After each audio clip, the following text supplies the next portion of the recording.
আসসালামু আলাইকুম ওয়া রাহমাতুল্লাহি ওয়া বারাকাতুহু। কেমন আছেন আমার আদরের কলিজার টুকরা আপুরা? আল্লাহ পাক সবাইকে ভালো রাখুন ও সুস্থ রাখুন, এই দোয়া সবসময় করছি এবং আপনাদের দোয়া আশীর্বাদে আমিও ভালো আছি আলহামদুলিল্লাহ। আল্লাহর কাছে শুকরিয়া জানাচ্ছি। তো আপুরা, আজকে আমি আপনাদের সামনে হাজির হয়েছি সরিষা ইলিশ নিয়ে। আমি আজকে সরষে ইলিশ রান্না করব। তো আমি এখানে চুলাতে আমি কড়াই বসিয়ে দিয়ে পেঁয়াজ ও সরিষার তেল আমি দিয়ে দিয়েছি।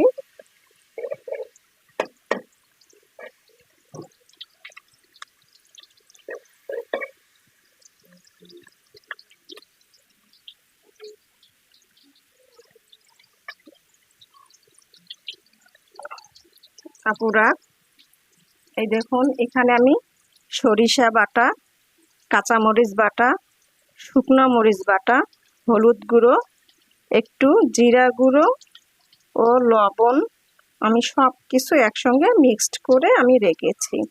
এখন আমি এখানে দিয়ে দিব।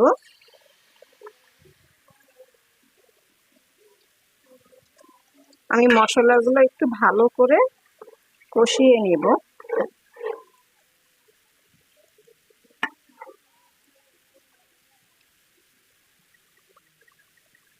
পুরা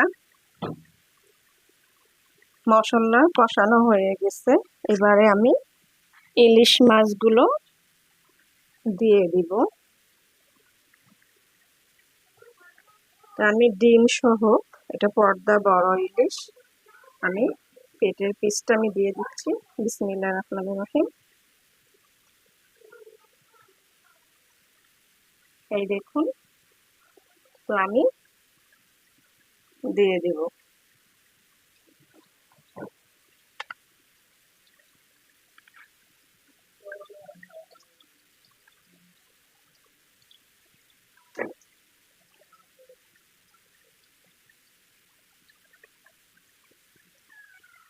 আপুরা, মাছগুলো আমি সব দিয়ে দিলাম। তো আমি এখন ঝোলের পানিও দিয়ে দিব।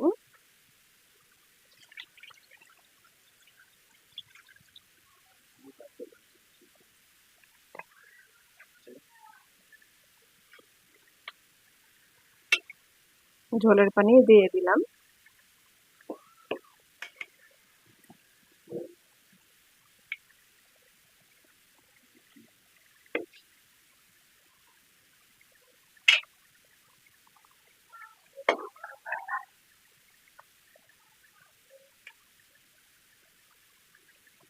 এবার আমি ঢেকে দিব।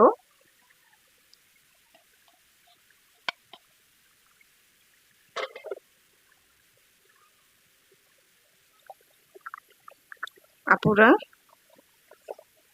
সরষে ইলিশ রান্নাটা আমি একটু ঝোল ঝোল করে রান্না করলাম। হয়ে গেছে রান্না। এবারে আমি ইলিশ মাছ রান্না নামিয়ে নিব।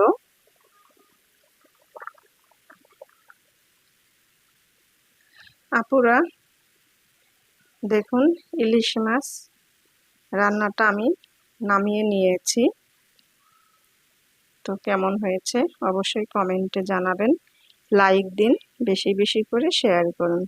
দোয়া চাই ছোট্ট রান্নাঘর চ্যানেলটিকে সাবস্ক্রাইব করতে একদমই ভুলবেন না। যারা পুরা দেখছেন, আমার পাশে বেল বাটনটি ক্লিক করে ভিডিও থাকবেন। তো সবাই ভালো থাকুন, আল্লাহ সবাইকে সুস্থ রাখুন কামনা করে রেখে দিচ্ছি। আসসালামু আলাইকুম ওয়া রাহমাতুল্লাহি ওয়া বারাকাতুহু।